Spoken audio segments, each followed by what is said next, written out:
Tell me a little bit about your marlin fishing history, how you got into fishing in general, and walk me through that. I've always been really passionate about fishing, and I don't know why, but I just didn't really care to do the other stuff as much. We didn't just go out and bottom fish. We actually had a 57 custom foot sport boat, charter boat, and we fished all the tournaments on the Gulf Coast. And then the first time I caught a blue marlin, I knew right then and there I didn't really care about everything else. I wanted to go catch something with a stick on the end of its face, and so that was 20 years ago. Wow.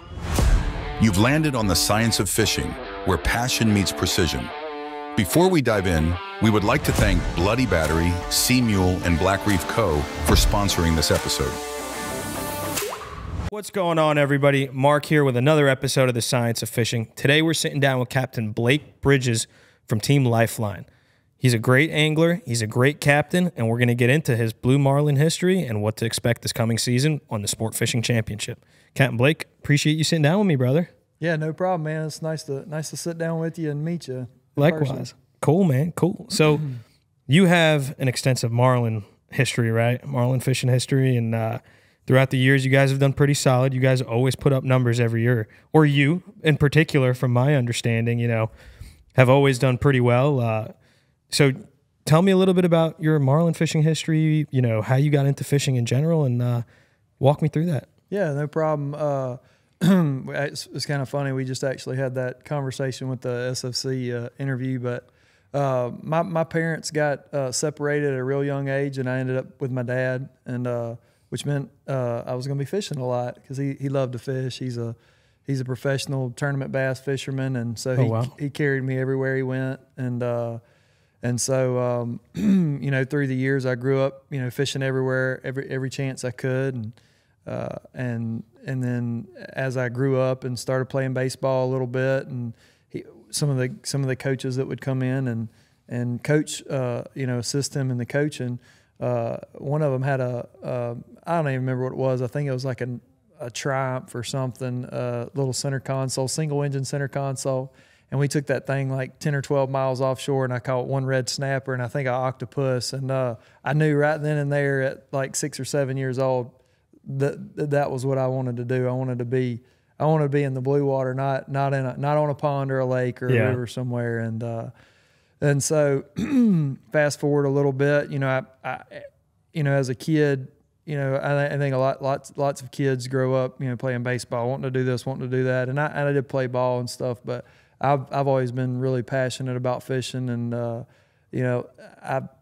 don't know why, but I just didn't really care to do the other stuff as much. That's what drove me. And my dad threatened me with an inch of my life to do good in school. He's like, if you don't, then you're not going fishing, you're not going hunting. I'm like, okay, I see how this works. I can adjust. Right. But so then in high school, I got an opportunity my senior year to fill in for a deckhand that was sick, and with Captain Mike out of Dauphin Island, one of the top, I would say probably one of the in his day, probably one of the best fishermen, one of the best fishermen I know. Really? He's caught a lot of fish, a lot of them, and he's run a successful operation in a place where there's not really anything to do there other than go fishing, So I cut my teeth with him and grew up fishing with him for like 3 years, fished with his son for 3 years, and off and on I would we were a little bit different charter boat. We didn't just go out and bottom fish. We actually had a 57 custom foot sport boat. It was a really nice charter boat, and we fished all the tournaments on the Gulf Coast. And so that's where I got my introduction to offshore was with him, like really being offshore, with pelagic species and stuff. And then the first time I caught a blue marlin, I knew right then and there I didn't really care about everything else. I wanted to go catch something with a stick on the end of its face, and so that was. I'm 37 now, so that was 20 years ago. Wow. In front of me, I have the Flushmaster by Sea Mule. This little device simplifies the process for flushing your engines. All it takes is 3 easy steps. Plug the hose into the device, plug the hoses from the device into your motors, and press on. That's all it takes to preserve the longevity of your motors, ensuring 100% clean water is running through them. So if you want to preserve your motors, go to seamule.com and go pick up a Flushmaster. Haven't looked back since, huh? No, I don't really want to do anything else. That's awesome. So is marlin fishing like your thing? Is that what you like? That's my thing. Yeah. So how do you feel about tuna and wahoo and all that? And I mean, don't get me wrong. You know, the way we fish, sorry, my phone was you're good, that man. looked You're really good. bad though. You know, we as being a charter boat, you know, when we marlin fished, it was during tournaments. So we've killed so many tuna fish. If I didn't kill another one, I like catching big ones. Yeah. But if I didn't catch another one, I'd be okay. Okay. It wouldn't devastate me, you know. Right. But if you told me I couldn't catch another billfish, I'd probably just drop down right here. Oh, geez. But anyway, we don't want that. No. So unfortunately, they're letting me come fish this weekend with them. So should be okay. Well, it'll be fun. See. Yeah, that'll be good. So this will actually be my first time fishing out of Fort Lauderdale. Fished Bahamas a good bit. Never fished off the East Coast, you know, really? right here in Florida. So I'm looking forward to it. It'll be cool, man. Sailfish bite's been pretty decent lately, so hopefully you guys get on them. I know, that'd be nice. It'll be fun here at the catch, and you know, Sport Fishing Championship does a great job with this. And you know, do you guys know who you're matched up with? No, we were just asking them that, and they were also asking me, "Hey, what's your strategy? You're gonna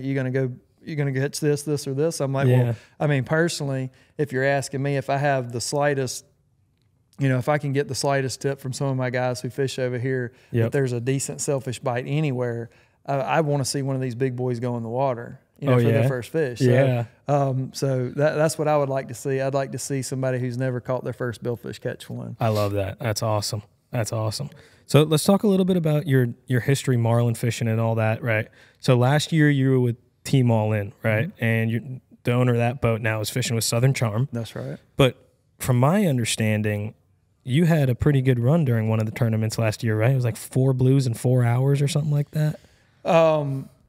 Yeah, that was during Biloxi last year. What happened? Well, can you walk me through that? Yeah, I can walk you through it. It was you know, we got out there that afternoon. We left on a Thursday, I guess around lunchtime. Got out there and run south of the river and found some pretty water, but also there had been a couple faster boats that had got out there. I think they had released 1 or 2 fish out there, maybe around Houdat, and you know, we were kind of, you know, winding down for the day. We didn't get any bites. I didn't see anybody else hook up over there, and woke up there the next morning. That muddy water had been pushing offshore, so. You know, we banged it out in there, you know, as long as we could, and we picked up, and we knew the area we wanted to fish, but it obviously as soon as that mud moved in, it kind of killed everything, bait everything. So we picked up and ran to the next one down the line, and went to Tinkerbell, and we got there, and there was another boat there, and as soon as we pulled them back, they were picked up and ran offshore to the next one down the line, and you know, we made a couple laps, marked a fish. As a matter of fact, I think we were making bait in there, marked one, and I was like, "Hey guys, I know y'all are making bait. Reel them in, throw a bait out right now." I was like, just instant. And then I'd mark some more fish, and we'd get another bite, you know. And we ended up catching 4, but I think we got 6 bites there. Caught 3 of them live baiting, and caught one of them on the pitch. So it was pretty awesome. That's an electric bite. That doesn't happen every day, right? No, it doesn't. That's crazy. Yeah, we had a couple trips this year where, you know, or I'm sorry, last year during that season that we were down. Even one that the second day at lunchtime we hadn't caught our first fish, and we ended up coming back and catching 5. Caught 4 that day, and we caught 3 that day and 2 the next day. So you're a second half type of guy, huh? I guess so. I guess even though I'm not an Alabama fan, I guess I am Alabama. I am from Alabama, so I guess it comes natural, because Alabama has a tendency to be, that's when they're their strongest. When everybody else is running out of steam, they're coming in there. And that's right. I love it, man. So tell me a little bit, you know, you're the captain, right? You were making all the calls. Talk to me about your mentality. Talk to me about why you saw that boat pick up and leave when you got there. Why didn't you just keep going down the line? Why did you stay at that one? Why did you keep circling? Let's talk about it a little. Yeah, no, you know, over my history of being a captain, I make these rules. I'm like, all right, this is a rule and you don't violate it. And I can't rely on somebody else, because, you know, I mean, how many times have you been fishing somewhere, and either the day before or like you were somewhere and they're like, man, you should have been here yesterday. It went off, or man, when you picked up and left, it went off. So, you know, I have to see it. I'm one of those guys that has to see it for myself, you know. Now if I have reliable sources, you know, I work really good with a couple of guys, but I wanted to see for myself, and again, he picked up and ran, and I'd be lying if I didn't tell you that my heart did kind of drop a little bit, but I was like, you know, I gotta see what's going on, and I'm really glad I did, because that would have been one of those rules that I made up that you don't violate. So what is that rule that you just you got to see things for yourself? You know, you got to, you know, like technology today, the sonar, you know, altimetry, chlorophyll, all that stuff. You know, I've caught fish where the charts say you don't catch fish. Yeah. And so you have to use that technology. You can't violate that because it's at your disposal. And if you violate it, then it's on you. You know, there are only so many factors that we can control. So I want to try to control as many as I possibly can.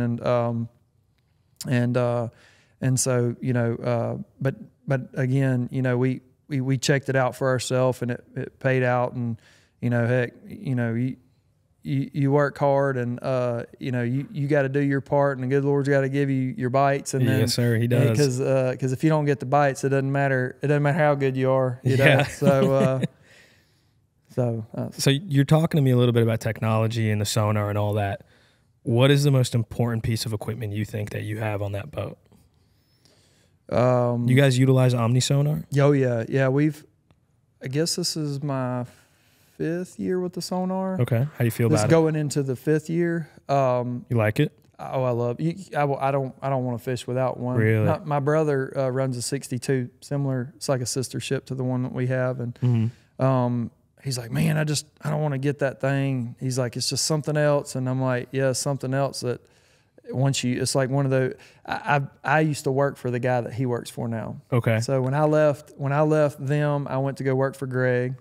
And my brother come in and took my spot, and his boss is one of the, you know, I don't know if you ever noticed guys you fish with or whatever, but successful businessmen, it's hard to tell them something. I think they have to learn themselves. And so he was like, I'm not going to get the sonar. It's just, anyway, I think Galati invited him down to Costa Rica a month ago, and he got to see it showcase, and he told my brother, we're getting a sonar right away. So you know, it was sonar is definitely, you know, as far as fishing goes, is probably, you know, hands down one of the top tools that I use. Right. You know? It's game changing, right? Oh, 100%. Yeah. What it's doing, not only are people catching more fish, but what we're seeing is you're getting to see a fish once you learn how to use that piece of equipment. You're able to learn about these fish. You know, normally, you know, if you're fishing a rig or whatever your piece of structure, you know, normally we fish what I call the horseshoe. You know, you're fishing the up current side and whatever the side current, whatever you want to call that. But you know, we just work that horseshoe pattern, and you know, maybe every couple hours we'll make a stroll downhill. But anyway, it's showing us that those fish, we're just learning so much more. They're not just right there. Yeah, they will in there where the bait is. They eat it, and then they go on about their business. They don't stay. It ain't, you know, it's like a person. You know, you don't sit at the dinner table all day. You come in there, you do what you need to do, and you get out of there. Right. And that's the biggest deal. And also where these, I mean, just how how they migrate. Like I've been at a rig, and there's a drill ship 6 miles away, and I followed a fish for 1.5 miles, and he was on a line multiple times. Really? I'm like, you can't draw a straighter line to where the drill ship is. But that fish knows where it's going. It has to, because there's on 3 occasions, 100%. I followed these fish for over 1 mile, and they're on a straight line. And I mean, like the boat couldn't be pointed more at the drill ship or rig. Really? That's pretty incredible. You got to think the science in there, and you know, they're like majestic beasts almost. You know, it's pretty incredible. So tell me about a memorable marlin that you've caught. Anything that stands out to you, anything that sticks out in your memory right now? I don't know, man. I enjoy watching every one of them do their thing, but I would have to say anytime that you can get interactive with the fish is What do you mean by does that? something for me. For So those that understand. right. So so for instance, if I mark a fish and I wheel over in front of it, normally I'll make a couple passes trolling, and if the fish doesn't raise up, then we'll throw a live bait on their head. But when you're the ones that you don't see that sneak up there, you know, and during Biloxi last year, we had a fish sneak in there on us and was trying to eat the teaser, and we were able to get it away from him and throw the pitch on him. And so anytime you can, I got to do my part. I got to get interactive with, keeping the teaser in the right position, getting it away and keeping it, still where he's still interested in it and he can still see it. And the guys did their thing. Is like everybody had a working part in that, and which, you're going to do in fishing anyway. But I just meant as far as actually seeing and getting interactive with the fish up top is that's what brought me to the whole dance, Makes your heart beat a little faster, man. Oh yeah, a lot faster. That's cool, man. So I'm looking forward to seeing what you pull out, in the second half this season. Hopefully the first half's great too. That'd be good too. Yeah. That'd be awesome. So anything you're looking forward to this season with SFC and, the tournament series? Honestly, I've enjoyed getting to fish with, getting to meet these guys and fish SFC. I think it's been, the bounty that they've put on that's been, we compete for big money, lots of weekends, but $1 million is a pretty big deal. And, Justin and them have, they've done it twice, a year after year. And so, that is a draw. It's not what drives me or motivates me, but it is cool to get to do that. Right. And I think, also the biggest deal for me is bringing people outside who don't know this industry. Yeah. Because like I told you earlier, I really enjoy seeing somebody do it first. And I've tried to explain to some guys who don't fish the SFC, I'm like, listen, if somebody watches this who might live in, let's just say Montana or whoever,